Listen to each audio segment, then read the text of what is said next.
Hey, my. Baseball cards will never die. This is John Keating. This is that 70s card show. And I am joining you after a little bit of a break in between my previous and first cards I should have by now runabout. Been busy traveling. Last couple weeks, I've been trying to get in touch with my inner baseball fan. Had the pleasure of seeing the Angels play the Yankees a few weeks back at Yankee Stadium. Shohei Ohtani, he hit a home run, and then he got on first base once, catcher's interference, stole second base, went to third on the overthrow and scored on a sacrifice. Boy, those big bases sure are coming in handy. And then I got to see old Shohei Ohtani pitch this past Thursday afternoon in Anaheim against the Oakland A's, the soon-to-be late Oakland A's. Third time I've seen the A's. I saw them in Oakland play a few years back, saw them in Baltimore in the 90s, and now I saw them in Anaheim. So A's were, of course, my mom's team when she was a youngin', and my grandparents' team. My grandparents, think about this, who were born in the late 1800s, got to see both ends of that, the Connie Mack dynasties in the 1910s and the 1930s. What a time to be alive. Who cares if you didn't have television and running water and horses that were electrified and all that fun stuff? But you got to see the Connie Mack A's win multiple world championships over your lifetime. Boy, I would have loved to have been a fly on that wall in that row house in North Philadelphia. Been around the block here. LCS purchases, auction purchases. Mike O from Mike O's Card Shop Tuesday night, purchasing from him. So baseball cards are coming in fast and furious. I've got a bunch of them right here next to me. Love them all. Can't wait to put them in their boxes and introduce them to their new lifelong friends. We're going to talk a little bit about something I like to call late model legends. And what I mean by that is legends who have baseball cards, and we're going to kind of highlight the later cards in their career.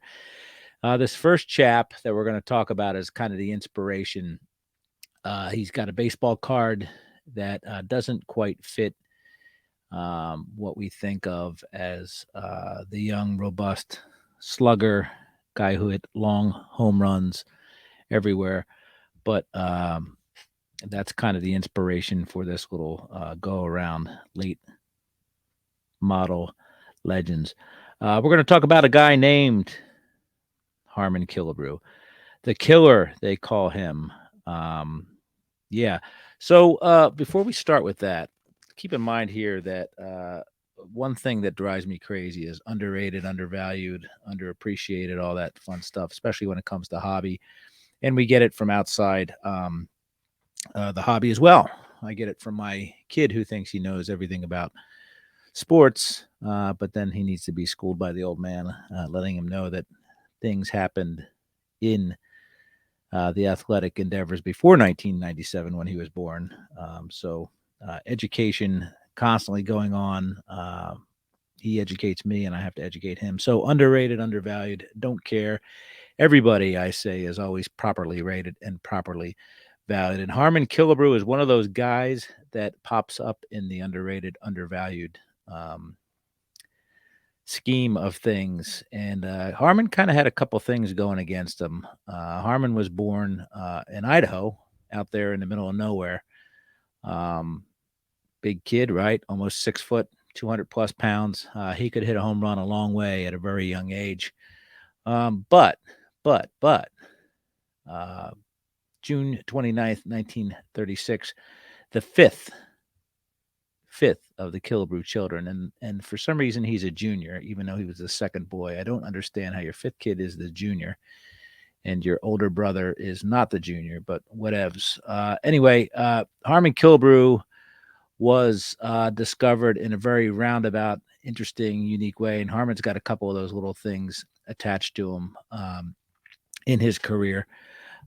So think about this. His dad, again, Harmon Clayton Killebrew Sr., was a big guy as well. He played football in West Virginia, and his head coach there was Earl Greasy Neal, who was an outfielder for 8 years in the late teens and early 1920s with the Reds, but went on to coach the Philadelphia Eagles to several championships with Steve Van Buren in the late 40s, elected to the Pro Football Hall of Fame in 1969. So that's one of those interesting little brushes or connections that Harmon Killebrew has with other athletes.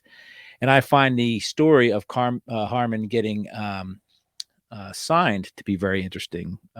Rumor has it there was a senator or a congressman from Idaho who was a big fan of baseball, and Herman Welker was his name, Republican from Idaho, who suggested to Clark Griffith that he sign Harmon Killebrew, the high schooler Harmon Killebrew. So Clark sent a scout out there, and sure enough, came back with Harmon Killebrew's signature on a piece of paper. He was a bonus baby. We'll talk about bonus babies in a second, but Harmon, and this is per um, Baseball Reference, one of his bios, said the team I wanted to sign for was Boston. For a couple of years, I had spoken to Earl Johnson, who was the former Red Sox player who is now their scout in the Northwest. He said that when I get an offer from another team, I should call to see if he could better it. However, when I got an offer from Washington, he said the Red Sox couldn't match it. And Harmon says, I wish I could have seen myself in Fenway Park for my career. So imagine Harmon Killebrew dropping bombs in Fenway and playing with Teddy Ballgame there, and then playing with Yaz. That would have been something special, of course. So bonus babies, right? Let's talk about our bonus baby friends. Bonus babies came about to prevent our big market teams such as the Yankees, perhaps the Red Sox, Giants, Dodgers, all that fun stuff from swallowing up all the baseball players that were good and stashing them in the minor leagues. So after World War II, 1947, of course, integration, but also um, the bonus baby era began. Anything excess of $4,000, if you were signed for, you went straight to the major leagues. You were required to be on the major league roster for 2 years before they could send you to the minors. So let's read the rule here. Instituted by Major League Baseball in 47, the bonus rule prevented baseball teams from assigning certain players to farm clubs. The rule stipulated that when the Major League Baseball team signed a player to a contract in excess of 4,000 US dollars, the team was required to keep that player on the 25-man roster for 2 full seasons. Any team that failed to comply with the bonus rule lost the rights to the player's contract, exposing him to the waiver wire. If the player did remain with the team for 2 full seasons, the team could then send that player down to their farm system without repercussions. The rule was abolished in 1965 after the amateur free agent draft was introduced. So part two there, not only does Harmon get signed via his U.S. senator, but also he is a bonus baby.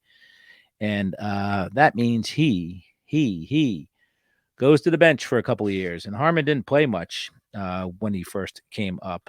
Made his debut June 23rd, 1954. I believe that's also the summer he graduated from high school. So right after graduation, Comiskey Park gets on base there as a pinch runner. Only played 9 games as a second baseman. In 1955, I remember 1954 was a big year. We had K-Line, Banks, and Aaron, and also Killebrew making his debut as well, but not really making much of an impact. So 55, he started 17 games, as I said, and after playing sparingly for 3 seasons with the Senators, Killebrew made his way through Washington's minor league chain. So he started in Charlotte in the Sally League and then Indianapolis in AAA. And each year he also found his way bouncing up and down to the Nats and such.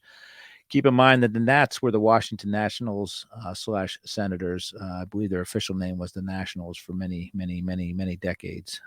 Senators towards the ends of the 50s there.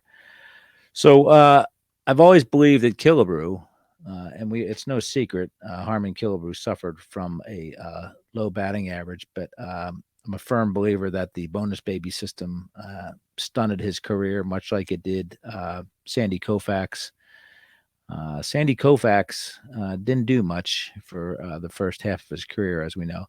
Now, keep in mind, this is why some of these cards are so valuable these days, is because nobody was collecting Harmon Killebrew cards or keepsaking them back in the 50s, thinking he was going to be much if he's bouncing back and forth to the minors. Same thing with Sanford Koufax, signed in 55 with the Dodgers. Somewhere around there, 54, 55. So nobody was really paying much attention to these guys. That's why we find these cards to be a little bit more valuable, maybe, than some of the other cards. A lot of good bonus babies came out of that system. So I have a feeling a lot of players suffered from this 2-year mandatory requirement to ride the pine in the big leagues. Roberto Clemente's an interesting story, right? Roberto Clemente, I believe, was a bonus baby for the Dodgers, and the Dodgers done sent him to Montreal and tried to get him out of the way for a while, and he was stumbled upon by the Pittsburgh Pirates, who were there to see Joe Black, I believe, and coyishly they tried to have Clemente not start when the Pirates scout was there, and he took a batting practice with the pitchers. So anyway, the Pirates sniffed them out and made it all good by signing Clemente. Your last bonus baby, by the way, was a gentleman named Catfish Hunter by the Kansas City Athletics.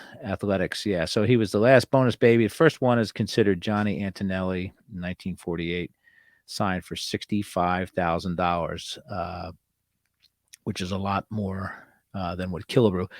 They considered Killebrew a $30,000 bonus baby. I think it was guaranteed money plus his signing bonus. So anyway, Harmon would bounce back and forth to the minors in the late 50s, finally establish himself in the late 50s, and become a full-timer in 1959, where in his 6th professional season at the age of 23, he hit 42 home runs to lead the league, was two-time All-Star that year, drove in 105 runs, and hit a whopping 242. So Harmon suffered from the contact, but when he did make contact, boy, doozies. So Harmon would go on. 1960s, he would hit more home runs than anybody in the 1960s. I believe it's in the 390 range, so that's almost 40 home runs a game.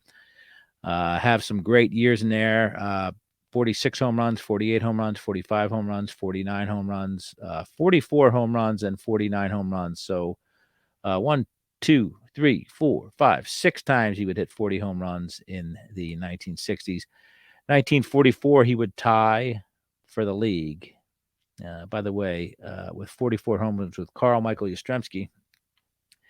And Carl Yastrzemski won the Triple Crown that year. So kind of an asterisk, perhaps, on the Carl Yastrzemski Triple Crown, but not quite.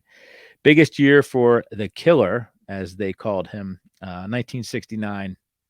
Played all 162 games, 49 home runs, 140 runs batted in, 145 bases on the balls, which is pretty good. His OPS was, or OPB, I guess, would be 427. Also lead the league and be a career high for him. 276 batting average. So well done there, Harmon, in 1969. That's at the age of 33. He'd hit 41 home runs the next year and finish his career with 573 home runs, 1,584 RBIs, a 256 average, and just squeaking over 2,000 hits with 2,086 hits. OPS, which is different in your OPB or OBP is 509. I'm sorry, 884, which is slugging of 509, and of course 376 OPP. MVP 1969, MVP candidate for many, many years. So here we are talking about going on about Killebrew, who hit his 500th home run in August of 1971. Let's talk a little bit about why we're going to talk about our late model legend card. 1975, the Twins offered Killebrew a contract to be a player, coach, or possibly manage Tacoma, the Twins' AAA affiliate. Now, we know the Griffiths, Clark and Calvin, I believe uncle and nephew, were pretty miserly folks. Twins, Senators would lose 2 teams in the course of, I think, 12 years. But Senators moved to Minnesota in 1961. Griffiths were misers.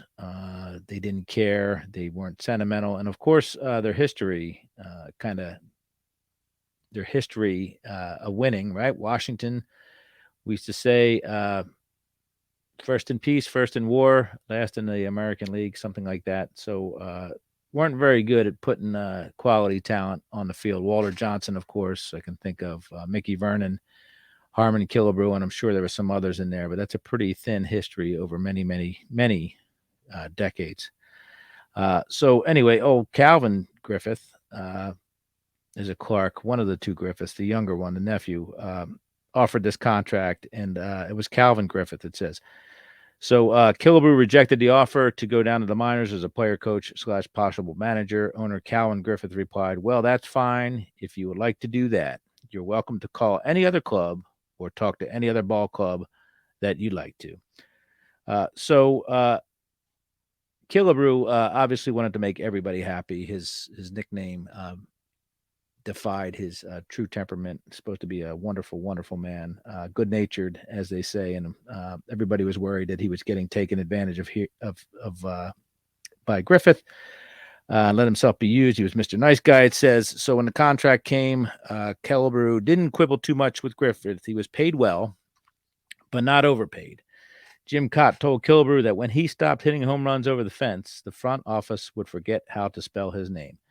Killebrew was beginning to see that Cott was right. The Cardinals made a vice president out of Musial, and the Twins wanted to send you to AAA, Cott said in the spring training in 1975. So Killebrew signed a 1-year deal with Kansas City to become the Royals' designated hitter in 1975.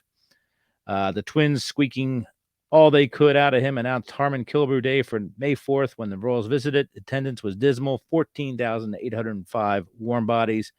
Killebrew smacked a home run in the first inning and said goodbye to the Twins fans forever. So in 8 seasons, like we said, he hit 40 or more home runs, trailing only Babe Ruth, who had 11 such seasons. When he retired, Killebrew was 5th in career home runs. Didn't get elected till 1984. I want to say that was his 4th year of eligibility, which shows you how screwed up Major League Baseball Hall of Fame voting has been for a very long time. Harmon said upon his getting voted in, "It's the biggest thrill I've lived in baseball, although the full impact of it probably won't hit me until I go to Cooperstown next summer." So Killebrew was the first Twin to be inducted into the Hall of Fame, and it took until 2000 for the Twins to actually induct him into their Hall of Fame. I assume maybe they were a little late getting that program up and running, and they finally retired his number 3. Killebrew died May 17th, 2011 in Scottsdale, Arizona. Let's talk a little bit about some of the stuff that he did again here.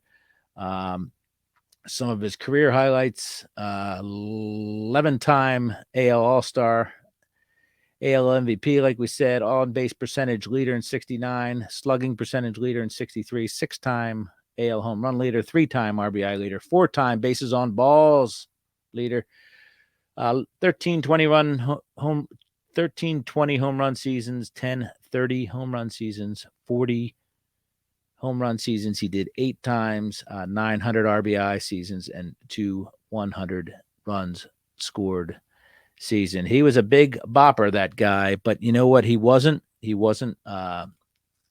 a baseball card legend, unfortunately. So let's talk a little bit about his cards. Of course, we know about the 1955 rookie card. Harmon looks great. He's swinging that bat.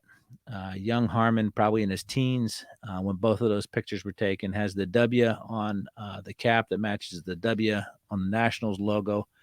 I think it's a card that is worthy of an A plus 100, as my wife would say. Card number 124, Topps 1955, Harmon Killebrew's rookie card. No 55 Bowman cards for our boy Harmon Killebrew, but no Bowman cards at all for him back in the day, which is understandable. He was young and unknown back then. But there is a 1955 card right there that I brought up. That's pretty darn special. It's the what did I do here? I screwed something up on my computer. It's his wait for it, everybody. 1955 Topps doubleheader. I was trying to figure out who else was on there. It's Johnny Padres is on there. So this is card number 111, 112. Rookie season 1955, he appears on a doubleheader by Topps, but I don't know whether contractually he didn't deal with Bowman or whether Bowman just didn't know who the heck he was. So he would go on to have some great cards, always smiling, always pleasant demeanor in his cards. But we're going to fast forward to the 70s, which I hear is a wonderful decade. 1975, Harmon has his final Twins card, and Harmon looks like he is playing in an old timers game. He's wearing the Twins pullover polys, nice little Twins City logo on his left arm patch. These are Twins uniforms that I can really get behind. I wish that they would wear these. Harmon is signing an autograph for a fan, which is a wonderful thing. He's listed as a DH / dash first baseman. Now, what you may or may not know about Harmon Killebrew is he played all over the field. And one of the interesting things about that is I believe he was elected, I don't know, let's see what positions, but he was voted to the All-Star game or played in the All-Star game in all three different outfield positions. So played first base was actually his 969 career games, third base 791 career games, left field 471, outfield 470, and 158 games at DH, and he played one game in right field. So I think the way it goes, he was elected in three different positions to the All-Star game. So probably first base, third base, and outfield. So there, I think I got it right. 2,241 games total. One game played at first base, 11 games played at second base in the yonder years. So 75 Topps, beautiful card. Love it. I think it looks great. And incidentally, Bobby Wine is the answer to the trivia question. Shortstop with most double plays in a year. Bobby Wine, his son was the only Major League Baseball player to attend my high school. So pretty darn cool. Also in 1975, he appears on the most valuable 25 years of Topps baseball cards, MVPs, with Willie Stretch McCovey, two guys who had monster years in 1969. There's 69 Topps cards depicted on there. What they say about Harmon in 1969, they say 1969 was a great year because he led both major leagues with 49 home runs and 140 RBIs and led AL by drawing 145 bases on balls. He tied for Loop lead by appearing in all Twins 162 games. He had 20 doubles and recorded 106 runs during the season. He helped Twins reach AL Championship Series versus the Orioles with consistent play all season.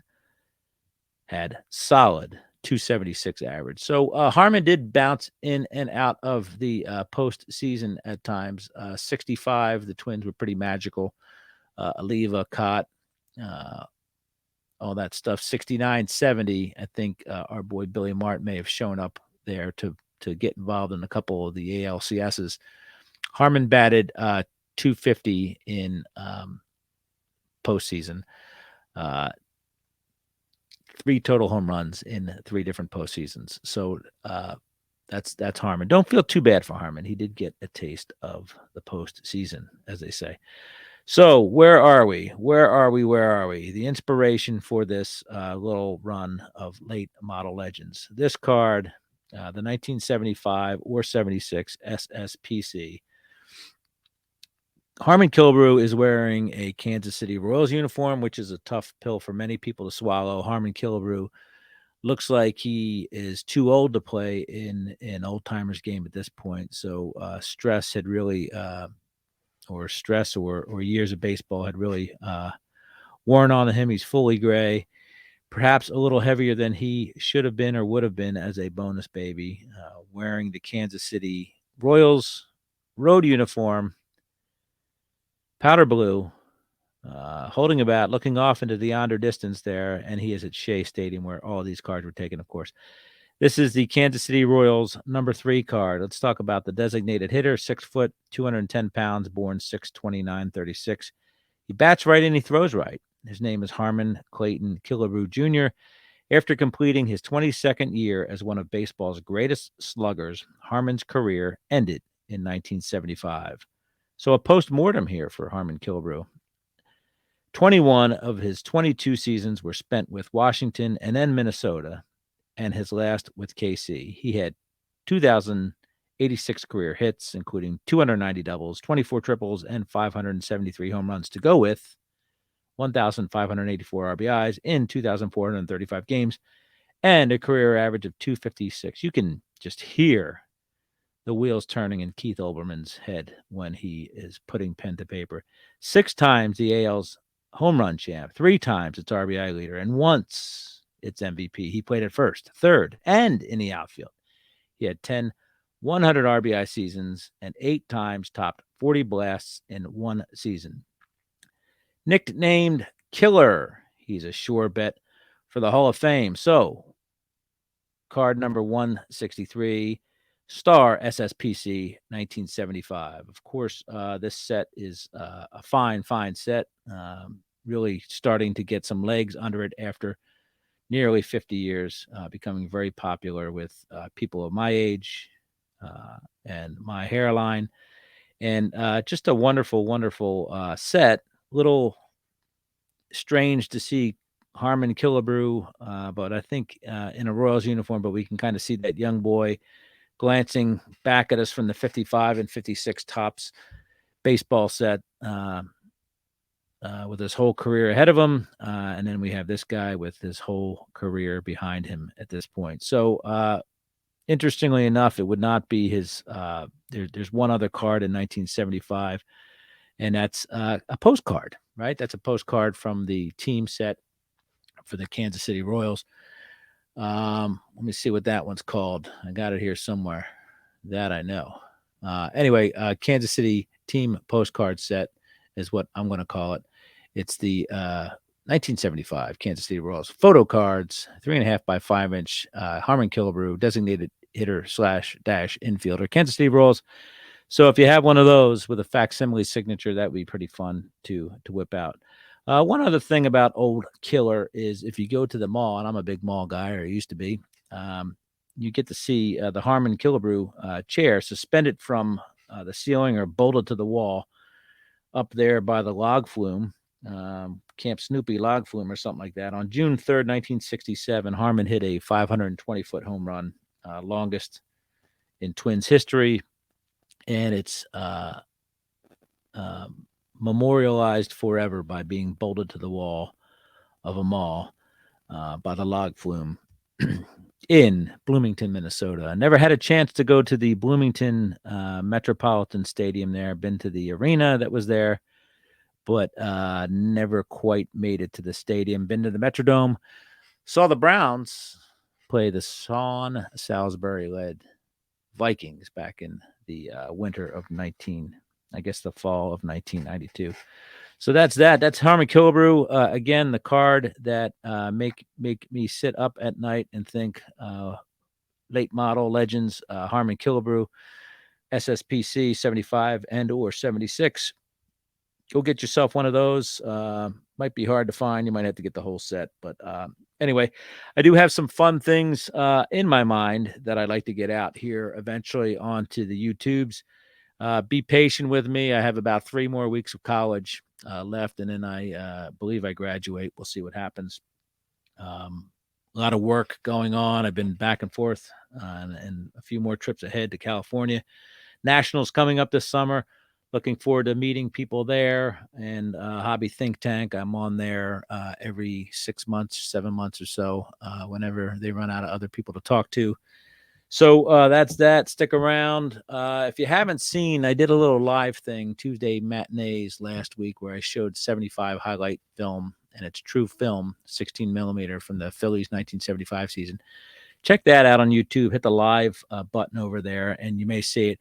Working on getting a better projector because I got a bunch of other stuff, a bunch of other film that I think it'd be fun to share with everybody in real time. So working on the technology there and all that fun stuff. So stick around, be patient. I appreciate everybody's support. Fun to talk to people. I talk to people on phone, text, Twitter, Facebook, email. I get to communicate in all sorts of manners with people that have common interests in the cards and all that fun stuff. So I appreciate those communications. Let me know if you want to talk to me. You can find me on Twitter at 70s Card Show. That's 70s Card Show at Gmail, of course. Or just come find me. Come at me. All right.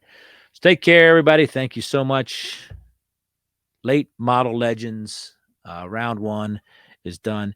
You, gals and guys, have a wonderful, wonderful, wonderfulness. Thanks. Bye.